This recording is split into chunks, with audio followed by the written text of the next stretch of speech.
In this video, I'm going to show you guys how to play Snake Eye Tenpai. When I show you how broken the engines are together, you have a recipe for destruction. All Tenpai needs is the 1-card starter, the Sangenkaimen spell card, or the Fire Dragon, which can special if Flamberge is on the field. We're also using Reprodicus to turn level 1 fires into dragons to have that fire combo. We're going to do some duels against Voiceless Voice post Legacy, as well as Snake Eye and Kashtira. I think all these 3 decks are going to be really strong as well, so a good representation. With that being said, let's get into the video, guys. Of course, make sure to like, comment, and subscribe for more videos like this one. Now let's get into the video. Alright guys, in this first replay we are going off against Voiceless Voice post Legacy of Destruction. The opponent has a interesting hand, but we do have the hand traps, and it's why I'm running so many hand traps in this deck, is to still give us a chance to break their board. From experience, if you let the Voiceless Voice board get built, it is really tough to destroy it because you can't target things they have, and it's going to be tough for the Tenpais as well. A super poly set down, which is actually very annoying for us to deal with, but like I said before, with these Snake Eye cards we can bait things first with them and then go in for the swift kill with the Tenpai card. So that is the aim of this. They have 1, 2, 3 very strong disruptions, so let's go ahead, let's see what we get up to first.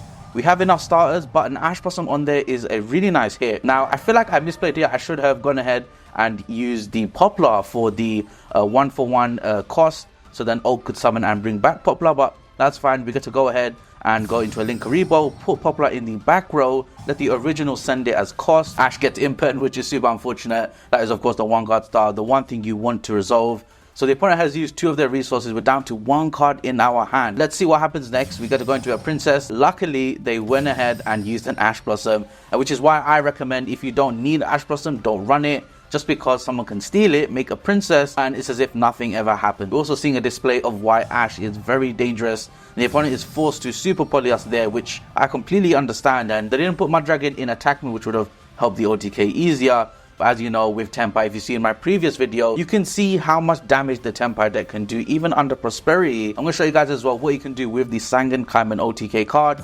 You get to special the Zongdora in the battle phase. Of course, the spell card gives us both effects in the battle phase. Zongdora will special the Bidora, which will set us the field spell. When popped, will still give a boost to a Synchro Dragon. We get to bring out the best card in the game, Biden Dragon. I love this card. Gets to freely special, locks you into dragons. Bring out Bidora. Bidora will now get to trigger a Synchro Summon.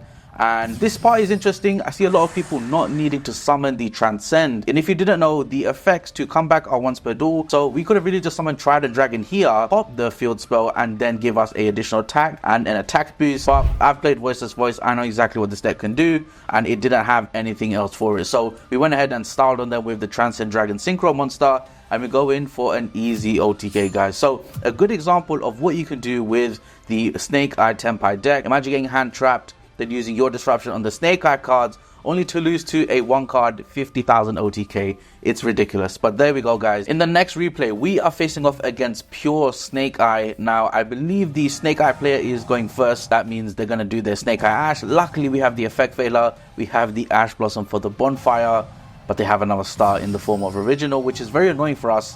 They even have the Oak as well. But we're able to stop the Oak with the Effect Veiler, and that is their turn. So like I said before, all we want to see is hand traps, and then combine that with the 1-card starters in the form of Mirror or Mana and the Diabell Star. Snake Eye Ash gives us the full 1-card combo. This is quite crazy. We do a lot of damage here, guys. But I want to show you guys the kind of board we can make. I mean, it's straight to the point. You know, we're not messing around, and we've even got the Reprodicus here, guys. The tech to special the Zongdora from hand. Thanks to its effective special if a Fire Dragon is on the field. So let's go ahead and do that. Oak also adds the Poplar to hand for the discard. You love to see it. I mean, another option is actually just adding and discarding Zongdora, going to Princess, bring back the Zongdora. But this way, we have Appaloosa as well, which I love. It's a really good option we can have here. So we can go into the battle phase without worrying about, for example, if they were a Yubel player, summon Spirit Yubel when it's attacked, and it's really annoying for us to deal with. Let's negate the Linkaribo with Appaloosa. And just like the other replays, guys, let's just show you the classic OTK with the Tenpai deck. I wonder if Tenpai will be a high rarity or low rarity. I think this is a very splashable engine. And in the OCG in the beginning, this was teched as a going second side deck option. The side deck was literally filled with Tenpai cards. So I feel like you could also smokescreen people with that strategy. But in this case, let's keep it in the deck because of the Flamberge synergy, because of Reprodicus, because of the amount of synchros and links we can summon, making it really easy for us to win. And if all else, in all doubts, just do the Princess Zelantis OTK line, which may get hit on the ban list. We'll have to wait and see. There we go, the once per duel effect to bring back Transcend Dragon for the style points, attack for 6k, and that is game. So very threatening and very terrifying. Use your hand traps to destroy their engine, use our Snake Eyes to bait their disruption, and then finish them off with the 1-card OTKs from Tenpai. Next up is a Kashtira match. So we're playing off against Kashtira. The Kashtira player is going first. So let's see if they... Okay, they saw a shifter, but they already have a card engraved with Perspire, so I think we're okay. Let's see what they get. Okay, they get the rates off. We are playing Droll and Lockbird. I feel like Droll is a good card to play against Rogue, and EDO Pro can be Rogue sometimes. But let's go ahead, let's go through the rest of it. They start with a Imperm on the Snake Eye Ash, which was our 1-card starter. Let's see what else is possible here. I mean, we do have the really cool Snake Eye Diabellstar card, and we have the Sangen 1-card OTK. So once again, guys, I know it can be kind of boring, but this is what Tenpai is known for, the 1-card 50,000 damage. And that's exactly what we're doing here. We could have even extended even further here if we wanted to. We could have gone ahead and gone for the Zelantis OTK because of the field spell, the quick play spell being able to special a fire from hand. And I think this is a good consideration for a Snake Eye player or a Tenpai player. So it's the best of both worlds with the best going second deck in the game. One more replay against Snake Eye. So in this replay, I believe they're also going first. So they're going to do Wanted here. Search for the new Snake Eyes Diabellstar card, which I actually really enjoy. I think this card is amazing. We get to Imperm the Diabellstar, and then we get to go ahead and use the effect veil here on the Poplar, stopping everything they could do. But this is quite nice, guys. Check this out. Snake Eyes Diabellstar is actually quite useful. You can extend into Princess, bring out a Snake Eye monster, and go to Amalur. I love that combo. I'm excited to actually play that card myself now. Of course, this can search Diabellstar as well. We got to set the original with Diabellstar, send this for the 1-card combo. Snake Eye Ash. The opponent has a Nibiru in hand though, and they have Princess on the field. So very tricky board to deal with. Let's see what happens here. I mean, what they could do is use the Princess effect. Well, use the Nibiru effect, then the Princess effect. But if they did it the other way around, they'll be locked into fire.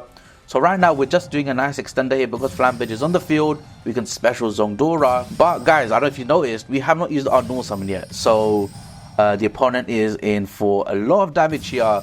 We're also going to do the fire combo here. We've shuffled back original. Let's search it again. We get to steal their Princess. So this is actually quite nasty, guys. And you can see, of course, the opponent doesn't have a fire monster. So the Princess won't work. Very awkward interaction with Nibiru and Princess if you didn't know. Best to keep that in mind when you're dueling against it. And then, yeah, let's do that classic combo here. We still have a normal summon, like I said, so Fedora will come on the field and bring out Zongdora. And there we go, guys. That is way too much damage to put on the board. They only have 8k. If they had 16k, this would be enough. This is absolutely insane. We don't even have space to special with Zongdora. That is a first world problem I would love to have.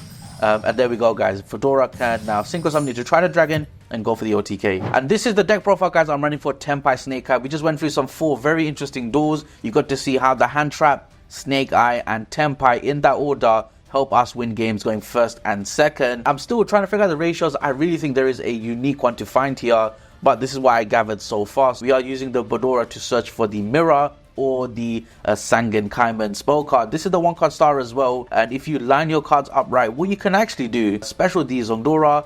Zongdora will special Fedora, go into the level 7 synchro, bring back Fedora, which will then synchro, but not before that, bringing back Zongdora. So a lot of things happening there, but you can actually climb into your OTK easier that way as well. Alternatively, Zongdora can bring out Bedora to set the mirror, or mana when popped will boost the attack of a synchro. I mean, this is really your going second package, which can still help going first. Maybe Reprodicus is on the field and you've turned something into a fire dragon. That's when Zongdora can be special. Or you're very lucky and you've drawn the Diabellstar package when you don't normal summon, original, and 1-for-1 and wanted. And that's the other key thing as well, is you don't sometimes need it in the Snake Eye deck if you go through the standard line with wanted and Diabellstar, which gives us space for the Fedora normal summon, Zongdora, you name it. So moving on, we've got the mana card. I ran this at 3 because this can find anything in the deck, and you really want this card so you can go second, have your monsters unaffected in the main phase. Depending on the extra that you can run Meteor Burst, you can run Black Rose Dragon and nuke the board. If you have a Flamberge Dragon and a Black Rose Dragon, guess what, guys? That Flamberge is going to special materials,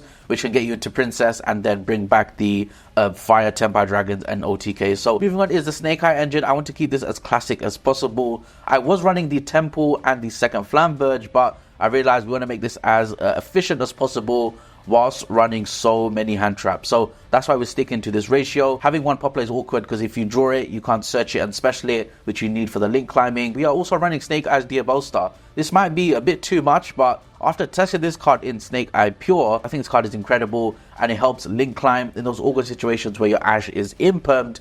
You can, still find a way to play with Snake Eye Diabolstar. When you this and Poplar and the Diabolstar work really well together, again, securing that fire monster in your graveyard like the Tenpais to special and still go for the OTK. So another actual way to special the Tenpais from the graveyard. And then nothing here too surprising. Again, we're adding the 1-for-1 because we don't want a normal summon. We want a special summon for our 1-card starter. I ran 13 hand traps, guys, with Crosshair, and this worked really well. So let me know in the comments what you think. Let's move on to the extra deck. Again, nothing too special here. We are still running the max Tenpai package. We're just not running the extra deck toolbox options. We still decided to include Raprodicus. As long as you special Zongdora, you're good to go and you're going to OTK. And for those really fringe game states where things have been disrupted a lot of times, maybe over multiple turns, or going first, you've been hand trapped like 2-3 times, you still found a Flambird, get into the graveyard, link away for Raprodicus, which can be used with Linkuriboh, by the way. Very good way to also bait Nibiru, because players will want to get rid of Flambird, not realizing that we have a OTK ready in the chamber when they don't at least expect it, thanks to Raprodicus